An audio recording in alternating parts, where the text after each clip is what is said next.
Hey guys, welcome into the latest edition of Sports First. I'm Gabriella Amato, and on our agenda today, two players have tested positive from the Atletico Madrid squad for COVID-19. This ahead of their Champions League match on Thursday versus Leipzig. We head straight to Madrid to get the latest from our very own Iñaki Angulo. And speaking of Madrid and the Champions League, Real Madrid and Juventus were knocked out just 72 hours ago. We look back and do a full-scope recap of the Champions League matches last round. And then, of course, we hop on the transfer train because guess what?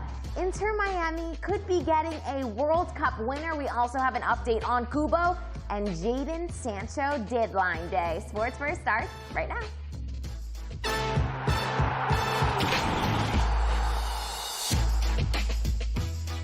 Hey there again, this is a reminder that this is an interactive show. It's all about you guys, so drop us a comment, question below, and we'll get to those throughout the show. I want to welcome in Iñaki Angulo, who joins us live from Madrid. Iñaki, the big news is that two players have tested positive for COVID-19, and Atletico Madrid have released their names. What does this mean for their match on Thursday? Is everything still going to go according to plan? Give us the latest. Hi, Gabby. I think the thing we need to know about the game is we better knock on wood for everything to stay is okay, because we know these two players, Sima Bersalico and Correa, they won't play because they have tested positive. They will stay in isolation here in Madrid. Bersalico is not a problem because he was already injured, so the good thing is that he hasn't been in touch with his teammates, but Correa has been practicing normally for the entire week. The good news for Atletico de Madrid, at least at this point, is that the rest of the team have been tested and they have no more positive. Every player was negative, so they are practicing right now in the Atletico de Madrid facilities, and they will be traveling to Lisbon tomorrow. I think they are going to be tested again. I know they are going to be tested again before the game, but we need to know what's going on, because it happened with Fuenlabrada, the second division team here in Spain, that one day they had two positives, and by the end of the week, almost the entire team was infected. So hopefully this stays as it is right now, with no more positives within Atletico de Madrid, but the upcoming tests before the game against Leipzig will be the key for that game and for the entire competition. Correa has been practicing normally. They feel safe because the PCR tests have tested negative. They are practicing. They will travel. But I think this is an ongoing story. We need to pay attention to it. Most definitely, and all eyes will be on Lisbon to see how this whole thing plays out. But we do wish both of those players a speedy recovery, and we do hope that Thursday's match does go according to plan. But the latest update is that Atleti will travel tomorrow instead of today.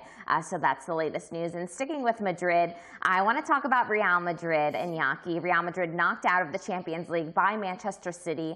And I wanted to get your perspective on this before we talk about Zidane's future and the transfer market. Do you think that Zinedine Zidane maybe got his tactics wrong on Friday?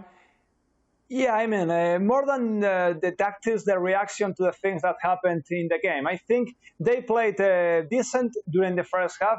City had their chances, but Real Madrid too. And they ended the first half in a good note. It was a very balanced team, but in the second half, they didn't have answers for this City team. They were overwhelmed by Kevin De Bruyne and this energetic and talented City squad. And I don't think Zidane reacted at all. I think he should have played Vinicius, because it was clear that schematically from the X's and O's, Real Madrid hadn't had any clue for Man City. So a player like Vinicius, that he's a playmaker on his own, could have helped Real Madrid. I don't think the outcome of the tier would have been different with Vinicius playing this game in the second half, but definitely it would have proved that Zidane reacted well to the game. So I don't think his read on the game was okay. I mean, he's been great this season for Real Madrid, Zinedine Zidane, right. But in this tier against Man City in Madrid back in February, and on Friday night at the Etihad, he didn't react well to the situations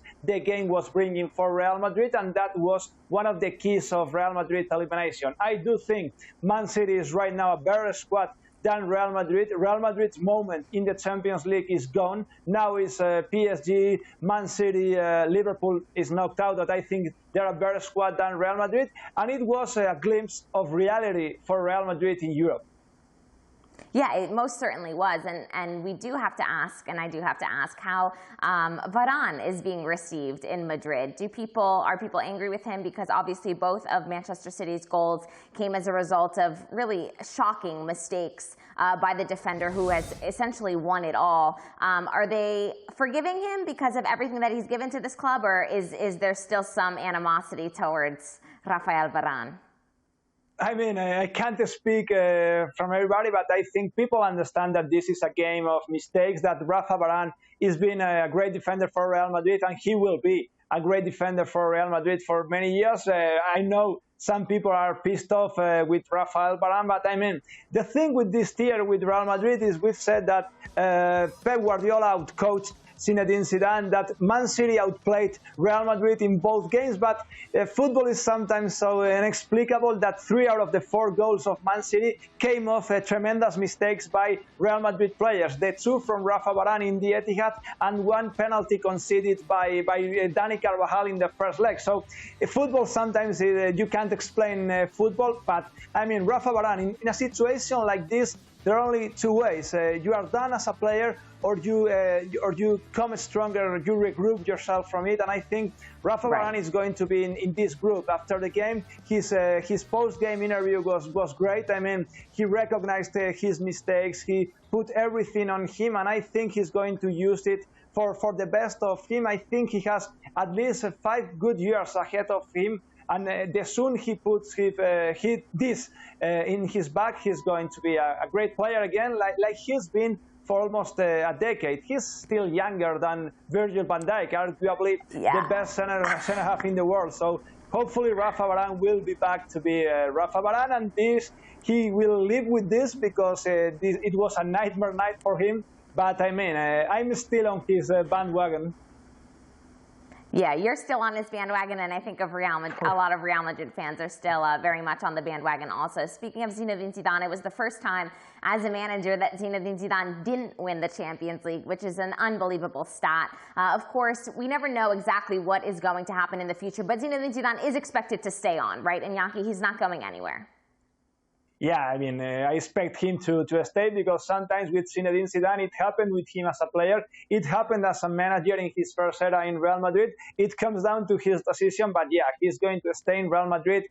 He has this league, this La Liga in his pocket, and I think this La Liga title should bring a little bit of breathing room for Zinedine Zidane and Real Madrid. We know how this club is handled when it comes down to the Champions League, but I think they need to put everything in perspective. It's been a good year for Real Madrid in Spain, and it's been a year in the Champions League where you weren't able to beat PSG in the group stage, and you have lost both games against Man City. So they need to bring more talent for being a contender, a real contender in the Champions League. But I mean, I think Zidane has done a great job, and he's convinced to stay in Real Madrid. Definitely convinced not only the fans, but I think anyone who doubted his tactician ways. You speak about the players that Real Madrid need to bring on to be real contenders in the Champions League in this post-Cristiano Ronaldo era.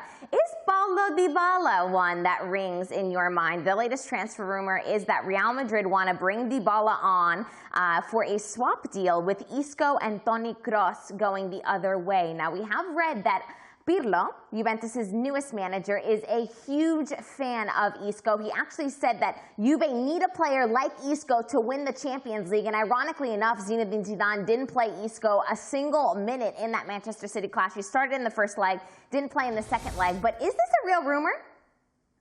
I mean, I don't think this is gonna happen. I think, yeah, Pirlo, as you said, praised Isco. I think it was after the 2017 Champions League that Real Madrid beat Juventus in Cardiff, but I don't think this is a possible thing right now because Dybala is a great player. He had 11 goals and 11 assists this season, but he plays in a position that doesn't exist in Real Madrid, and I don't think Juventus would want Isco right now. Isco has had 2 bad seasons, back-to-back bad seasons. He's not the player Andrea Pirlo praised back in 2017, and I think this rumor is more related to today is August 10th.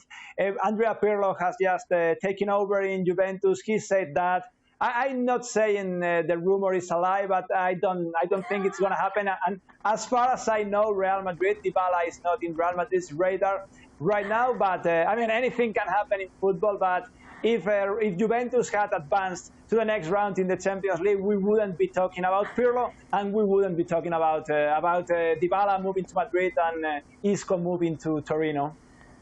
Yeah, definitely. But as you said, you never know what can happen. Anything can happen during these silly seasons.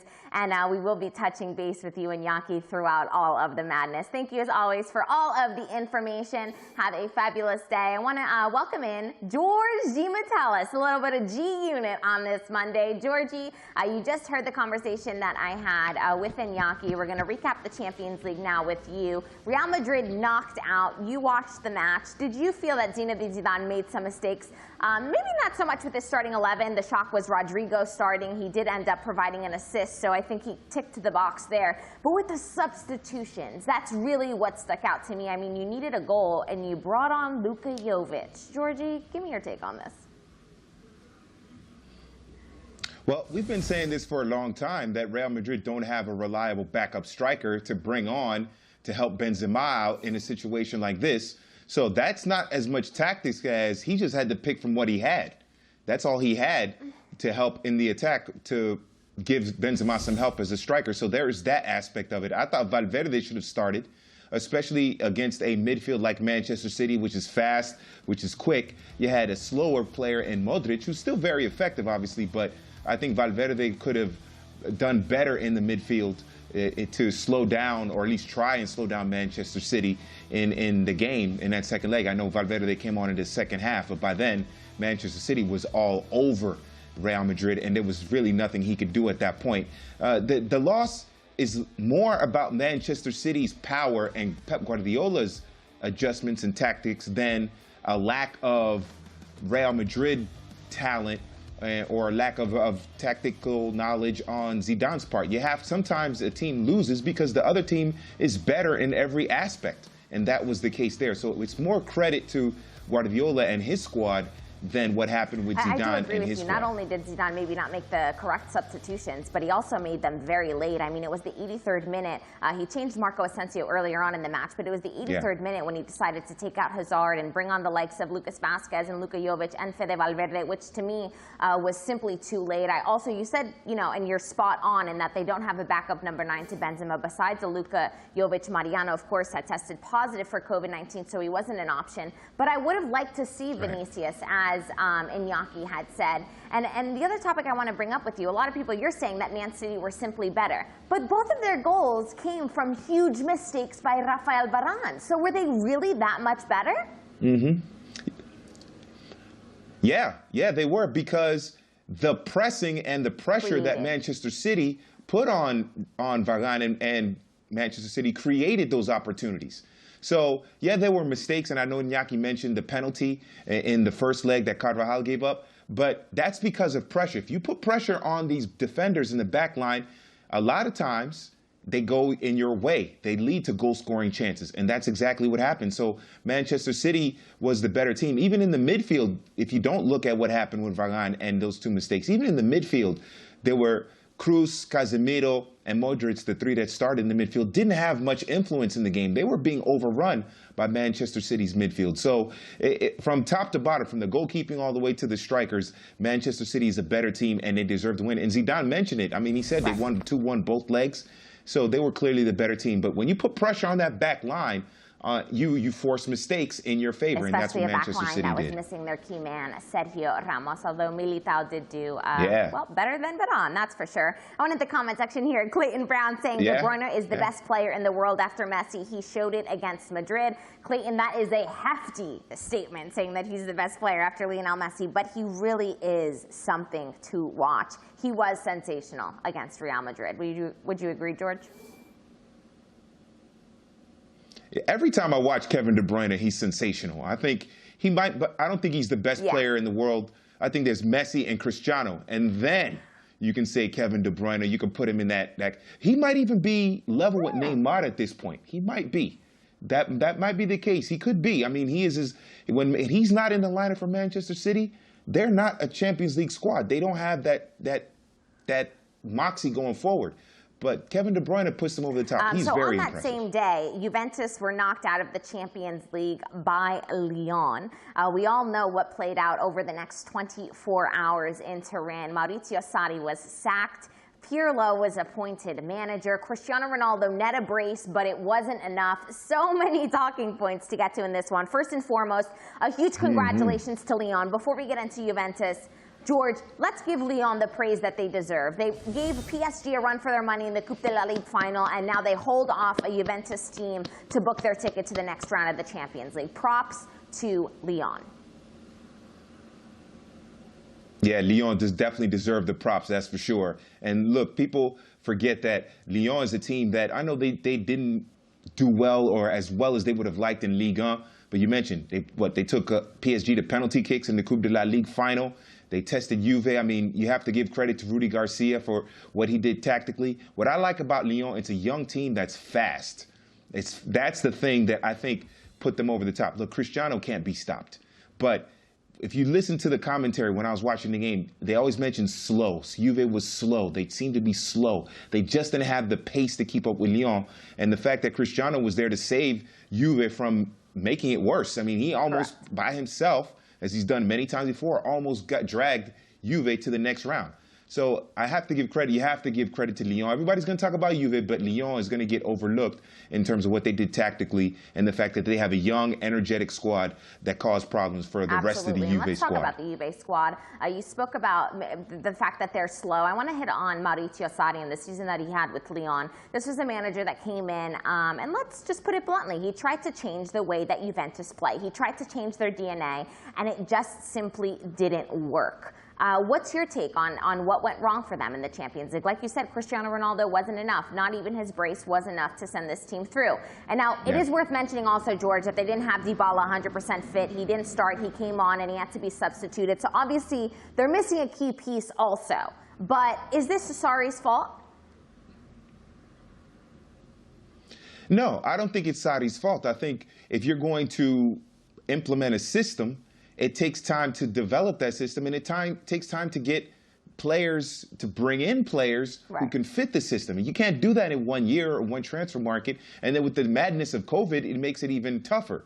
So I think that it was like trying to fit what's the expression? A square peg in a round hole. My cliches are terrible. Okay, I'm not good at cliches, but oh, I got that one? Okay, cool. But that's what was the case. And with Sarri, you need time to get the right players in, take out some of the players, send off some of the players, and make that system work. And it didn't quite work. Look how they struggled after the restart. I mean, they won the Scudetto by 1 point, which still makes, Iñaki was pissed off. I'm pissed off as an Inter fan. We could have won the Scudetto. But, and then they struggled, and then they lose to Napoli in the Copa as well. So I think it takes time, but Juve don't have that kind of patience. It's an older squad, a lot of players in their 30s. They aren't as fast. They're a little slower.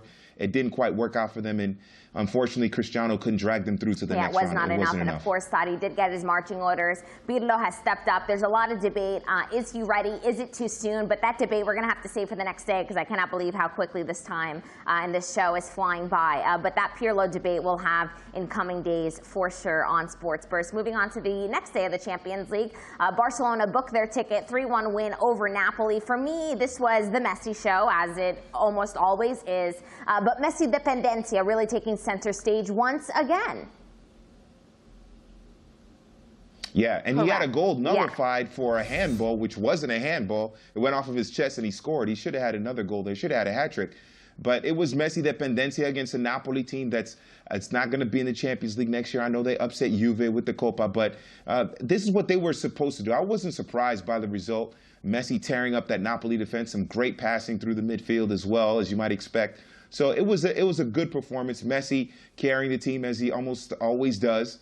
I'm interested to see what happens in the next matchup against Bayern. I think Bayern is going to – I'm sorry, Barca fans, but I think Bayern's going to whip – they might whip that ass. It's going to be bad. To put it bluntly. I think they might get him. I think – to put it bluntly, I mean, Iñaki started – when he said pissed off, I was like, all right, the green light is not on. But, the green light is not on. But I think – it was the Messi show, plain and simple. And when Napoli don't have the players, they don't have the tactical acumen. Gattuso's he's proven to be a good manager, but he doesn't have the tactical acumen to try and figure out how to stop Messi or slow him down. He's just going to run roughshod over any defense, and that's what happened there. Yeah, it was once again. And you spoke about Bayern, who made their way past Chelsea 7-1 on aggregate. It is Barcelona versus Bayern Munich in the next round. A lot of people in our comment section are agreeing with you, George.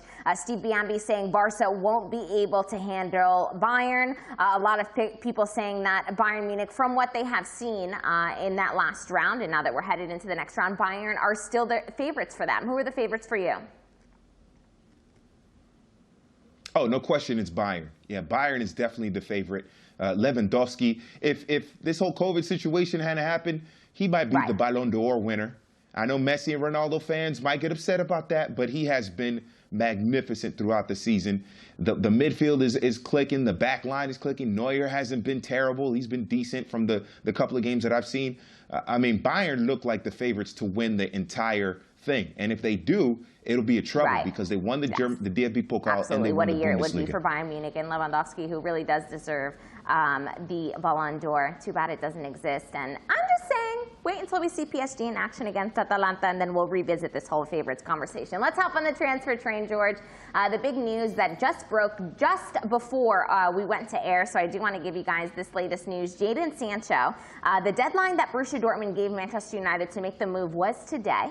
So today should have been D-Day. As we know, Jadon Sancho is still with Dortmund. And now their sporting director Michael Zorc has come out and said Jadon Sancho will play with us next season. We are counting on him. I think that just about answers all questions. So the Jadon Sancho to Manchester United rumor mill appears to be over, George.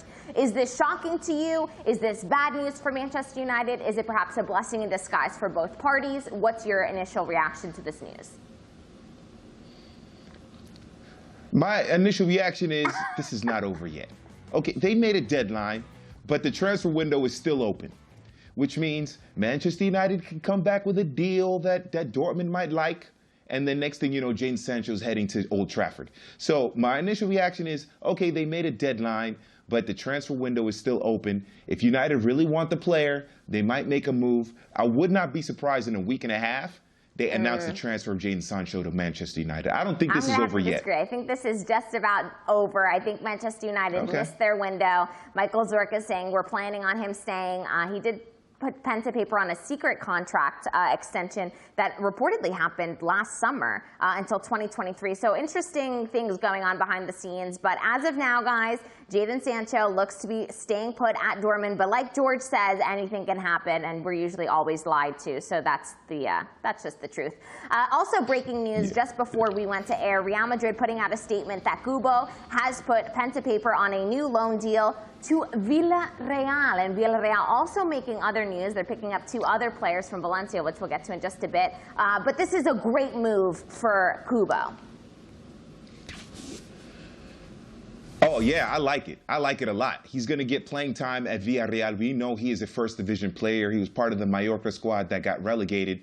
But he's got talent. He's got some skills. I enjoy watching him play. And with Villarreal and the other players they're bringing in, I know we'll get to that in a few. And they're qualifying. They want to win Europa League.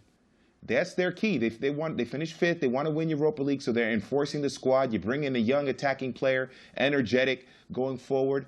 I think it's a great move for him. Villarreal, to me, has always been a place where a player can develop and move up and move up in the world. And remember, they lost Carl Toko Ekambi in the winter transfer window to Lyon, so they need another attacking player up top to help Moreno, Gerard Moreno. He's not going to score a lot of goals, Kubo, but he might help Gerard Moreno set him up a little bit better. So I think it's a good move for Villarreal, and it's a great move for him. I'm a big fan of players developing, especially at a club like Villarreal. Yeah, spot on, George. And Villarreal really making moves with Unai Emery at the helm. They're also looking to pick up a duo from Valencia, Denis Parejo and Coquelin, to say it the French way. And that duo, for less than $20 million, $15 million for both players, George. We don't have time to break down that move, but as that comes to fruition and once that is a done deal, we'll break it down further. Last but not least, because we have been given the 60-second warning, Inter Miami, almost a done deal to bring Matuidi over to Miami. He is in Paris undergoing a medical. The Juventus midfielder. This, for me, is a shocking one. I didn't think they would bring in a midfielder. I thought they would go for the star striker. What's your take on this, George? I think it's brilliant from a tactical standpoint. I think Blaise Matuidi, midfielder, a World Cup winner. Remember, him and N'Golo Kante were as important to France's World Cup victory in Russia as Griezmann or Mbappe. So I think he will boss the midfield in MLS. I think it's great. But they do need a Latin American striker to sell tickets. That's basically it. To sell tickets and to get the butts in the stands, you need a Latin American striker, not a French midfielder. But in terms of the tactics on the pitch, I think it's a brilliant move, and I think it'll help Inter Miami. Yeah, Diego Alonso does like to play out the back, so it'll be good to have a veteran like Matuidi in midfield. We've completely run out of time, but check out the beIN Sports latest giveaway on Instagram to get signed Real Madrid